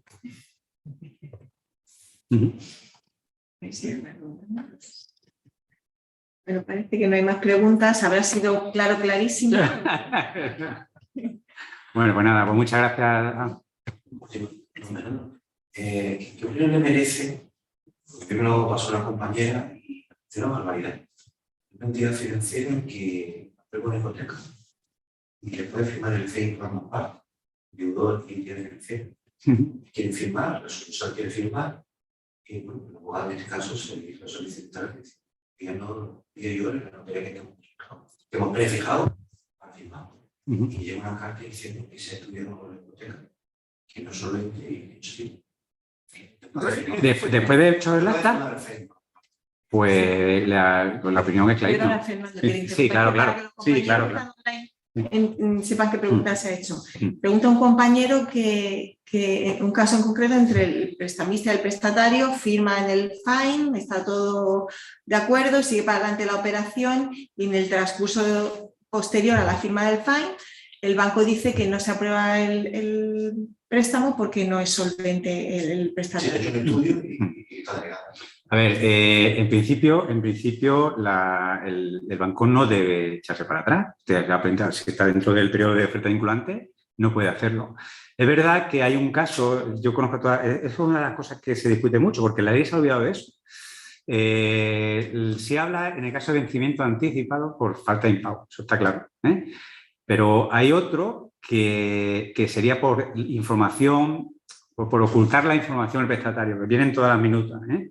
Esa sí hay un artículo, donde pasa el artículo 15, si no recuerdo mal, como lo tengo aquí lo podría mirar, pero el artículo 15, si no recuerdo mal, que sí está previsto. Es decir, tú puedes hacer un vencimiento anticipado. Lo que pasa es que tú no te puedes negar como banco. No sé, yo como banco no dejaría de firmar. Ahora, al día siguiente, simplemente vencimiento anticipado porque las condiciones que tú me has dicho ha falseado, porque entiendo que ha tenido que falsear. Es decir, si tú tienes a ver, la entidad bancaria funciona, va a riesgo, ¿no? Entonces el riesgo ve toda esa solvencia, ve todo eso. Y una vez que te han aprobado la operación, ya se emite, sí, ya tienes el FEIN, tienes todo lo demás. Ahí no, o sea, no sería muy... Si luego en el ínterin te has dado cuenta de que hay un error de falseado, yo firmaría. Yo si soy el banco, firmaría. Y luego ya ejecutaría el vencimiento anticipado. De luego, me parece, hay que tener mucho cuidado. También, sabemos cómo están ahora los intereses, lo que se ha podido firmar antes, entonces, ahí sí podría hacer una buena labor, de intentar, por lo menos en este tiempo, que parece que los intereses están subiendo, no sabemos qué, porque no lo sabemos, pero pues que realmente, si el banco se echa para atrás, que se haga, que tenga razón, porque no se puede echar para atrás. Yo creo que no se puede echar, me parece una barbaridad. No se puede, no debe. Eso es lo que yo creo. Y luego la valoración un poco, pensaba que es la valoración de la ley. En general yo la ley la veo bien. Es cierto que hay personas que tienen que ir 2 veces, bueno, todos tienen que ir 2 veces, una vez y una segunda, con lo cual eso puede dar, pero la regla general después de estos 3 años, la mayor parte de las personas al final, bueno, ya que va allí y tal, lo pierde, por lo menos sale contenta. Y bueno, a veces te desvías un poco porque ya aprovechamos, ¿no? Y vamos a preguntar por mi tía que se ha muerto y tal, y vamos a preguntar, pero bueno, eso es creo que es positivo, no hay ningún problema. Pero yo creo que es positiva. La ley por lo menos ha reforzado un poco la transparencia y creo que, hombre, todo es mejorable, pero a mí me ha sorprendido gratamente porque lo primero que he dicho, o sea, tuvieron que salir condiciones, normas interpretativas, era como un poco un shock. De verdad que el préstamo hipotecario estuvo ahí a punto en alguna reforma se dijo incluso en algún borrador o anteproyecto que se tiene que hacer ese test y todo eso directamente y personal, no por apoderado, lo que me parece una barbaridad. Por lo menos por ahí no, pero bueno. Pero eso yo creo que no se está... Hay una pregunta más. Pregunta una compañera si puedes volver a explicar el ejemplo de cuando el banco se queda con la casa y los porcentajes. ¿Se viene habitual o no? Vale. Bueno, esto es lo siguiente. Nosotros tenemos una escritura de hipoteca. En la escritura de hipoteca, cuando llegó el deudor, y que yo siempre lo digo, se la acaba de comprar. O sea, está diciendo, es mi vida habitual. Mañana puede no serlo. Muchas veces dice, no, yo voy a poner que es vivienda habitual, pero bueno, no pasa de nada. Si tú tienes que decir si va a ser tu vivienda habitual en realidad, pues la estás comprando. Entonces vamos a imaginar que dice, que alguno dice, uy, es que yo no sé si va a ser vivienda habitual, yo no quiero mentir, vamos a ver, la estás comprando en este momento. Tú dices que es tu vivienda habitual y mañana deja de serlo. Pero en la escritura sí aparece que es tu vivienda habitual, con lo cual pues se da una serie de requisitos. Ahora, si esa escritura es vivienda habitual y el banco ejecuta y no prueba que no es vivienda habitual, porque al banco le interesa probar que no es vivienda habitual, porque eso es siempre que no haya postores, ¿eh? Acordaros que si hay postores, el banco ahí no interviene. Es decir, que no es una dación en pago, no entendamos, el pacto comisorio que está prohibido, ¿no? De robo. Entonces, ¿qué ocurre con lo que estoy diciendo? Que si no prueba y no hay postores, el banco se puede quedar con la vivienda habitual. Perdón, con la vivienda hipotecada. Entonces, si es vivienda habitual, el 70% es el máximo. Por debajo del 70% no te puedes quedar. Hay un caso que he dicho, que viene a ser regulado, que sería el 60% siempre que dé carta de pago de todo lo que deba. Entonces te lo puedes quedar por el 60%. Si no, pues el 70%. Lo normal es que sea el 70%. Entonces, ese 70%. Si no es vivienda habitual, ¿lo estoy diciendo bien? Sí. Si no es vivienda habitual, el 50%. Eso no sé si eso responde la pregunta. Yo creo que sí.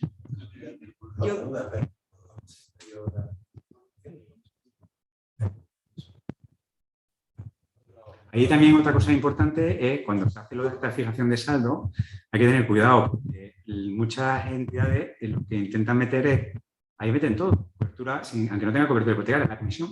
La comisión no se debe meter en una fijación de saldo. También los intereses de mora ya sabemos que están tasados, que ya no se capitalizan, sobre todo si es vivienda habitual, no se puede capitalizar. Entonces hay que tener cuidado de eso. Y siempre, si los intereses, bueno, yo con esta ley, el otro día estuve mirando una escritura muy antigua, la primera que yo hice, San Vicente de Alcántara, bueno, es que hoy en día no podría firmar eso. O sea, que esta ley era todo... ¿El certificado de saldo tiene principal e intereses? No, tiene principal, intereses ordinarios, intereses de demora y costa de gasto. Siempre, según se ha puesto en la responsabilidad hipotecaria, que eso es muy importante, es que en toda escritura viene la responsabilidad hipotecaria, sería el máximo a lo que responde la finca. Normalmente está previsto, aunque ahora se está dando una cosa curiosa, y es que muchas entidades bancarias, desde mi punto de vista equivocado, pero bueno, muchas entidades bancarias están limitando la responsabilidad hipotecaria al principal, porque como saben que ellos tienen que pagar el impuesto y tienen que pagar todo en función de la responsabilidad hipotecaria, lo que no hacían antes lo están haciendo. Entonces, desde mi punto de vista es peligroso porque puede ser que no lleguen a cubrirle luego con la finca hipotecada y tengan que iniciar un procedimiento judicial para el resto.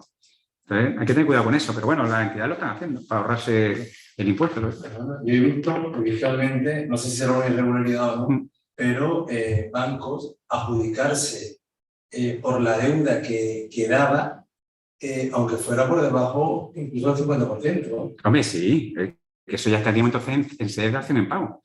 Es decir, sí. Pero no, adjudicación no lo hacen en pago. En una ejecución hipotecaria, Sí. ver cómo tasada en 100.000, quedan 30.000 de deuda entre principal, intereses y costas, y adjudicarse el banco por los 30.000. Sí, pero eso sería anterior a la ley, o con procedimiento anterior. De verdad que judicialmente, si no recuerdo mal, a partir del 2013, me parece que estaba en el 60%, ¿no? 60%. Eso es. Ahora ya yo estoy hablando del extrajudicial. Es verdad que no debe haber... Una de las cosas que siempre digo, a ver, si tú vas a ser judicial es una cosa, en ser extrajudicial es otra. Entonces yo creo que debería unificarse eso, pero bueno, está todo pendiente un poco de si todavía estamos aplicando el reglamento hipotecario del 50%. Por sentido de justicia, si tendrían que darle los 30.000 al banco y el banco, si se la quiere quedar, poner los 20 que le faltan, esos 50.000. Lo que pasa es que esa adjudicación en pago, desde luego con una subasta, porque si es fuera de subasta, no es un problema, pero queda desierta. Queda desierta y el banco tiene la posibilidad de adjudicarse por la deuda. Bueno, sí, eso lo he dicho. Sí, se adjudica por la deuda, pero aunque la deuda sea inferior. Eso sí, es que no te había entendido. Sí. Eso sí, eso lo he dicho. Es decir, he dicho, hay un caso en el que puede ser por debajo del 70%, del 50%. He dicho que cuando te lo adjudicas por todos los conceptos que tú debas, ese sí. Claro, tú dices, no, oiga, yo me lo adjudico menos, pero ya no me debe nada. Entonces sí, eso sí. Pero después llegan muchos secretarios judiciales, bueno, letrados en Administración de Justicia, que dicen, bueno, no es que se la ha quedado usted con 3.000 o 4.000 euros. Bueno, todo un recorrido de ejecución. Claro, o sea, aquí lo importante es todo lo interesa en juego que estén salvaguardados. Y uno de los importantes de salvaguardado es que objetivamente haya tenido la posibilidad de obtener más. En una subasta se trata, el deudor no puede pagar por las razones que sea, hay de todo en la vida, señor, que yo cuando voy a hacer este cliente de pago que he dicho me he encontrado de todo, personas que no han podido, personas que están... Pues lo importante es que objetivamente haya tenido la posibilidad, que haya habido postores, que luego no lo hay, pues bueno, por lo que sea, que haya pues, de obtener el máximo, si al final no tiene el máximo, por lo menos que la persona no deba al banco. Es que muchas veces pierde la casa y sigue debiendo al banco. Entonces dice, ¿cómo puede ser que yo he perdido la casa y sigo perdiendo el banco? Porque responde con todo, bienes, presente y futuro. Lo que he dicho, con el bien hipotecado solo, el artículo 140 de la hipotecaria, yo no he visto ninguno. Me gustaría que hubiera, pero no.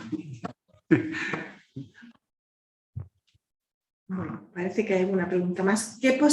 Están preguntando, bueno, felicitándote una vez más y preguntando qué posibilidad de impugnar la liquidación del banco en la ejecución extrajudicial, qué posibilidad hay de impugnar. La liquidación del banco en la ejecución extrajudicial, pues está mal hecha, mucha. Claro. No sé si te refieres al acta, Susana, ¿no? No sé si te refieres al acta de fijación de saldo, cuando se fija el saldo y tal. Hombre, si está mal hecha, estamos en un estado de derecho. Lo que pasa es que yo, por lo menos las que yo hago, las que yo intervengo, acta de fijación de saldo, siempre digo lo mismo, ¿no? O sea, el principal es el que es. Interés remuneratorio y demora que no pase los 3 puntos en estas actas, porque si es anterior serían 2, ¿no? Por judicial.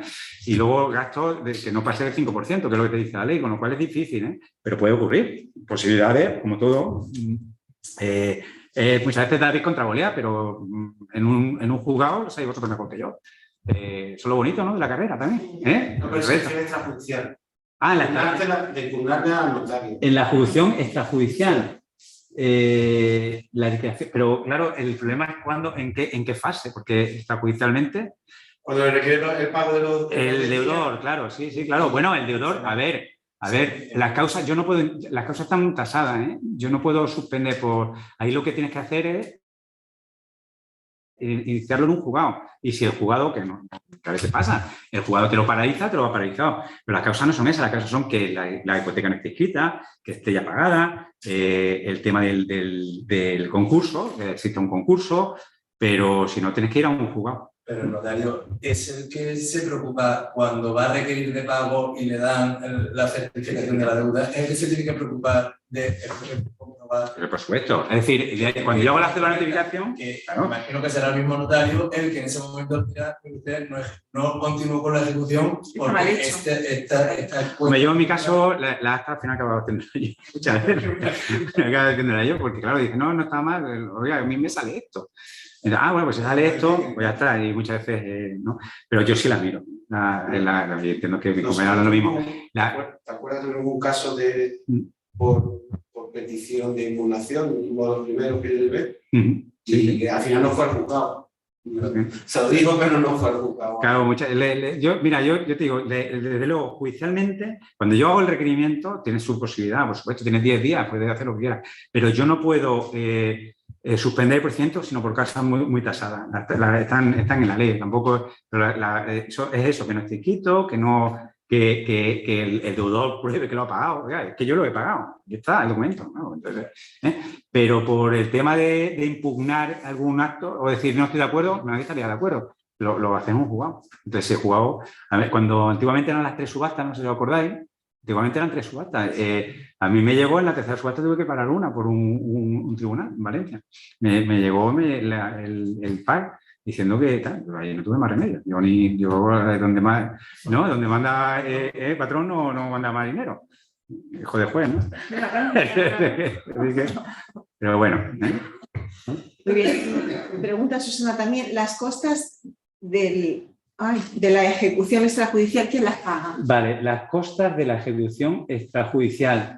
Bueno, aquí es curioso porque las costas normalmente la adelanta el acreedor. Es que el deudor muchas veces ni lo encontramos, pero luego lo puede reclamar. Esas costas extrajudiciales estarían dentro de lo que son los gastos, del 5% que hemos hablado, ¿no? Que no puede ser el 5% de la... Entonces, esas costas en realidad las va a pagar el deudor, pero dentro de lo que estamos hablando. Muchas veces en las ejecuciones se hace muchas veces, no en rebeldía, porque en rebeldía no te deja la ley como tal, pero sí se hace o bien con el deudor de acuerdo, que muchas veces es preferible, bueno, el deudor no puede editar y se quiere quitar esa deuda, o con el deudor que tampoco colabora en nada, con lo cual tampoco... Esa es la realidad. Pero bueno, en la pregunta de quién las paga, en definitiva la va a pagar, la ejecución extrajudicial la paga el deudor. De hecho, en la FEIN aparece, no en la FEIN, en la ficha de advertencia finalizada, aparece una clausulita donde dice, tenga usted en cuenta que a todo esto se les puede incrementar con los gastos extrajudiciales de la hipoteca o judiciales, ¿no? Vale. Preguntan también si puedes repetir cuándo no se pueden capitalizar los intereses de demora. No se pueden capitalizar. ¿Puede repetir cuándo no se pueden capitalizar los intereses de demora? Bueno, yo en principio, estos intereses de demora, cuando estamos hablando de un consumidor y un usuario, y yo he dicho que cuando estemos entre la vivienda habitual, pero en realidad no solo con la vivienda habitual, entiendo que con consumidores y usuarios no se deben capitalizar los intereses de demora. Ya hubo sentencias que te lo están diciendo. Entonces, en realidad, capitalizar los intereses de demora, lo que es la anatocismo, ¿no? De 1209, ¿no? No se debe, en una ejecución con consumidor y usuario no se debe. En una sociedad, sí, pues pasa como los intereses de demora. Se demora en una persona jurídica, pues te puedes encontrar un 20%. Oiga, esto es abusivo, es una persona jurídica. Lo que pasa es que muchas veces ocurre lo siguiente, que no lo he dicho, esa persona jurídica puede ser que tenga un fiador, persona física, que en este caso sí es obligatoria el acta, eso es muy importante. Entonces, a ese fiador se le explica el acta, porque el fiador no responde como tal, es decir, responde si no responde el deudor y siempre le puede reclamar al deudor. Entonces, por no irme un poquillo con la rama, en principio no se debe capitalizar, va al 3% y punto. Es decir, que genere nuevos intereses es precisamente yo creo que es una cosa que hoy en día tiene mucho aviso de que prospere un juego. No creo yo que los bancos estén por la labor ahora. Entonces, con esta ley se ha derogado prácticamente a la ley de Azcárate, ¿no? Esa es de 1908. Ahora que mete un procedimiento... La ley de Azcárate, ya había sentencia, yo creo que la más antigua, ¿no? Que yo recuerdo así, creo que es de 1908, de febrero. La ley de Azcárate no se aplicaba a los préstamos mercantiles. O por lo menos, no es que no se aplicara, sino que se decía que los intereses no eran tan leoninos y usurarios cuando eran muy altos. De todas formas, nuestros padres, abuelos ya no digo, pero los intereses que había en esa época... Pero yo creo que la ley de la usura, sí. Esa a los intereses de demora no se aplica el ordinario. Sí, se aplica el ordinario, pero aparte de eso, sí, le distingue, ¿no? Entonces, la ley de Azcárate, si, por lo menos la interpretación que ha hecho el Tribunal Supremo, si es un préstamo mercantil, porque interviene una sociedad, pues los intereses son más altos. O sea, que eso desde luego no son los niños porque sí, ¿no? Pero bueno, sí, en realidad sí. Hay una pregunta muy interesante ahí que dice, entonces el consumidor tiene menos garantías. Sí, porque antes pregunta también, si le presentan un informe pericial que contradice la liquidación del banco, ¿qué pasa? Si le presenta, hombre, a ver, yo como tenga duda, te lo tengo clarísimo. Es decir, si yo tengo, a ver, el problema es que las notarías no son juzgados. Entonces, en principio yo siempre digo, la notaría, si está todo el mundo de acuerdo, hay cosas que no se pueden hacer, pero si no se hacen de una forma, se hacen de otra, siempre dentro de la legalidad y buscando y tal. Pero cuando hay una contradicción, es que somos 5 hermanos y uno no quiere firmar, poco podemos hacer, Pero bueno, sí se puede hacer cosas, eso ya lo hablaremos otro día, que se puede intentar, pues eso, un requerimiento o un contado partidor relativo, lo que sea. Pero bueno, no es el caso. Entonces, ¿qué ocurre en una notaría? Pues que si yo tengo la certificación de saldo, que lo estoy revisando, y resulta que alguien diga, oiga, es que me he enterado que está no sé cuánto y soy el deudor, y tengo este acta, que sería de ahí, ¿no? Tengo este acta y no estoy de acuerdo con esta certificación de saldo.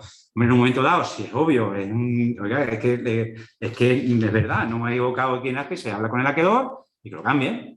Y que, o sea, yo lo entiendo así. Ahora, cargarse un procedimiento de ejecución, a ver, porque una operación aritmética está mal hecha,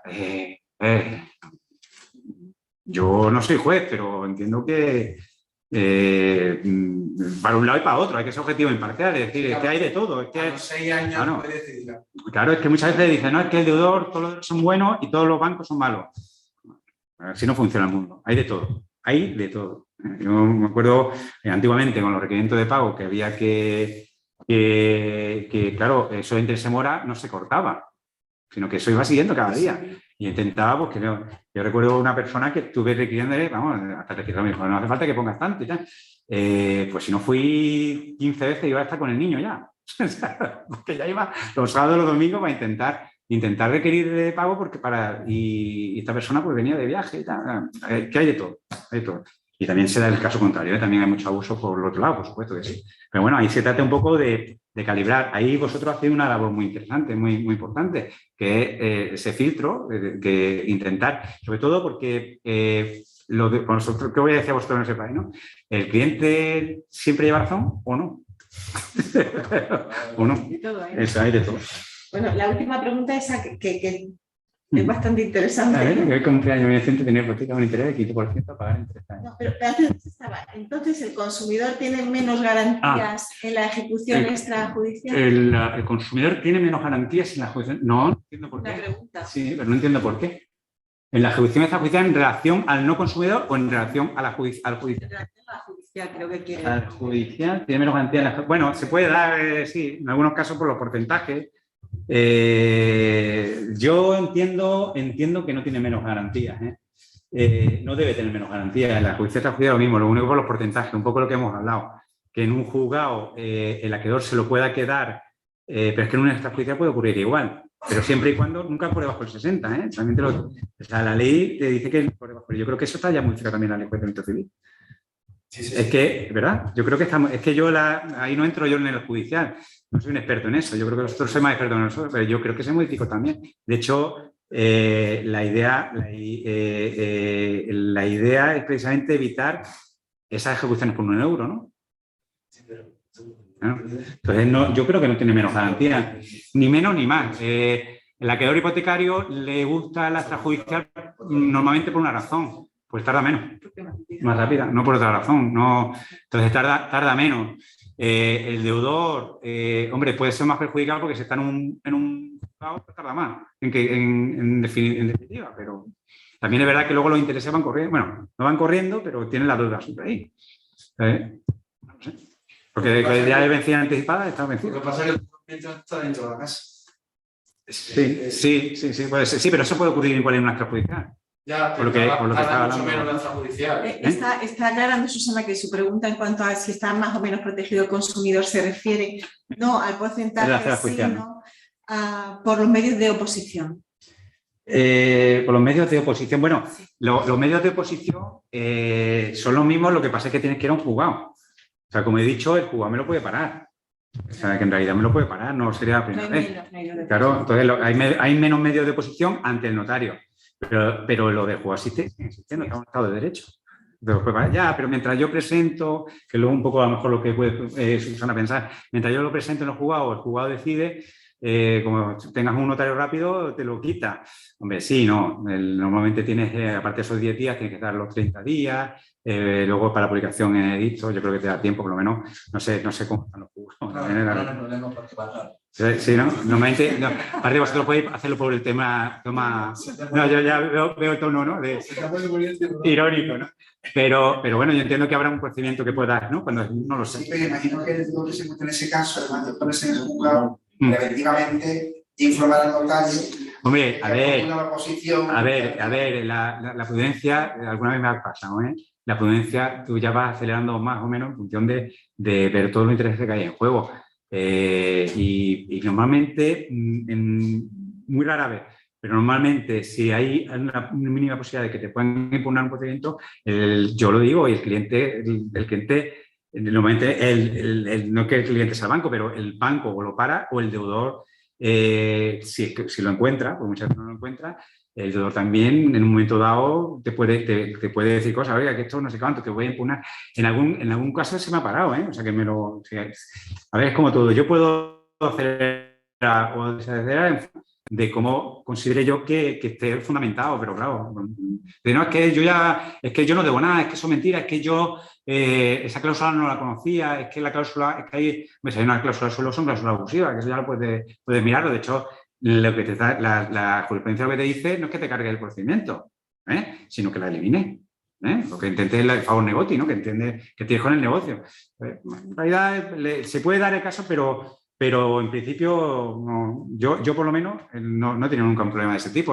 Si a mí me lo presentan, yo voy más lento. Incluso si tengo que pararlo, algunas me ha pasado. Pero alguna vez sí, he hablado con el acreedor y he dicho, estamos intentando, me han mandado alguna demanda de alguno y tal. Entonces, por la prudencia, decir, bueno, vamos a esperar a ver si prospera o no prospera. Luego yo lo tengo claro.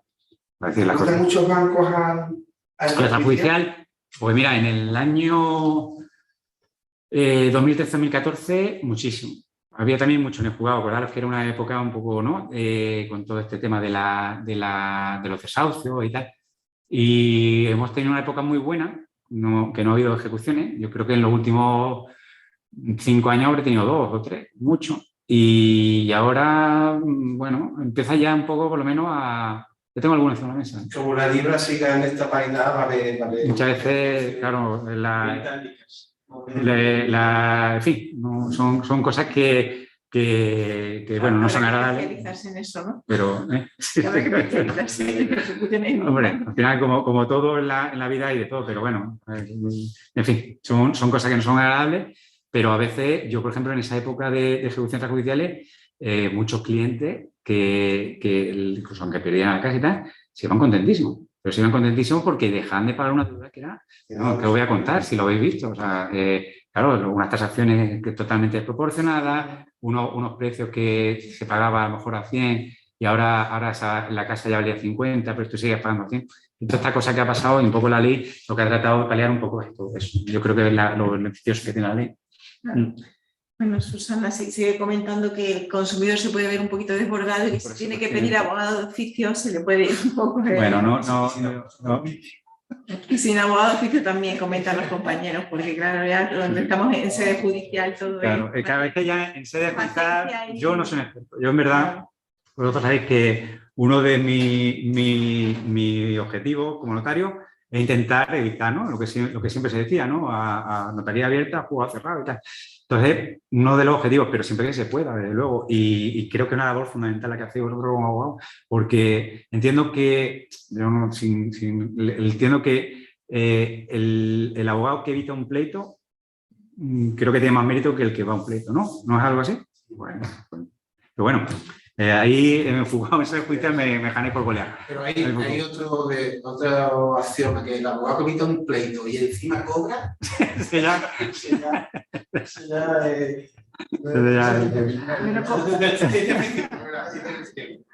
Bueno, la última pregunta que ya no vamos a coger más preguntas porque también los compañeros tienen que seguir trabajando y todos tenemos que del Reino Unido, ¿cómo se gestiona la corrupción en el Reino Unido? Si el deudor hipotecario es residente del Reino Unido, ¿cómo se gestiona la colaboración con el notario inglés? Sí, a ver, en la ejecución, ¿no? Es complicado, está pasando mucho. Esos deudores son no residentes. Entonces, al ser no residentes, viven allí. Es muy difícil localizarlo. Nosotros en realidad no estamos obligados a hacerlo. Lo que sí es verdad que yo lo que hago son 3 cosas. Una, llego al sitio, a la finca hipotecada, si es el domicilio de la finca hipotecada, porque puede ser que no lo sea. Pero bueno, que sea otro sitio, entonces con la colaboración de un compañero. Si en la finca hipotecada no me abren la puerta o no hay nadie, yo mando el correo certificado con acuse de recibo, que es la otra forma de hacer la notificación por el archivo de asuntos de organización. Si me vuelve de vuelta, ahí tendría que pararlo ya. Ese procedimiento debería pararlo ya. Pero, claro, en función de las circunstancias, muchas veces lo que hago yo, que lo que he dicho, hablo con mi registrador y dependiendo de las circunstancias puede ser que haga una publicación en edicto. Es decir, porque puede ocurrir que, además pasa mucho por esta zona, no suelen ser casas aisladas, suelen ser casas donde existe un portero que a lo mejor si se hace cargo de la cédula de notificación no hay problema. Mayor de 14 años y ya está, se da por hecho el requerimiento. Si no se hace, sí te va a contar lo que ocurre. No, esta casa lleva 2 años que no paga comunidad, está cerrado. Tú lo ves, estás en la casa, ves que allí tiene telaraña, no se ha abierto la puerta, tal. Hombre, yo no soy no me puedo inventar la ley, eso está claro, pero si tú pones todo el objetivo y tal. Ahora, distinto es que tú tengas localizado al cliente y tal. Hombre, lo de la colaboración con el notario inglés es difícil. es difícil. Tendrías que conocer a alguien que te hiciera seguimiento, porque como nosotros podemos hacerlo a través del consulado o a través de a las autoridades se pueden pedir, por ejemplo, en el patentero, se puede pedir incluso colaboraciones, ejecuciones como tal no aparece regulado, pero por poder hacerlo lo puedes hacer, y pues lo mismo que hace como un edicto en un BOE. De todas maneras, los británicos son un poco reacios a ir al No, ya. ¿Y hay colaboración con notarios de algún otro país de la Unión Europea? Sí, nosotros lo que tenemos mucho es en el notariado latino, lo que se llama que hay algunos notarios que estamos, otros no están. Yo alguna vez me hacen consulta y tal de derecho español y tal. Entonces, eso es no recuerdo ahora el nombre de la página, pero se pone el Notariado Latino de Europa o Notarios de Europa y ahí aparecen los notarios que tienen colaboración. Yo aparte de eso, pues tengo algunos en Francia, en Inglaterra sí conozco, en la City, en Londres, Sí, pero hay muchos Pérez y López y tal, ¿no? Que además te los mandan sin traducir, no hace falta, porque tienen español. Pero bueno, es complicado, pero siempre lo puedes hacer. Lo que pasa muchas veces, claro, todo al cliente le dice que vale más el collar que el perro. Claro. Entonces muchas veces dice, bueno, pues lo dejo ahí. Pero bueno, así, ¿no? Muy bien, pues muchísimas gracias. Bueno, gracias a todos. Espero que no vaya a ir a un punto. Y nada,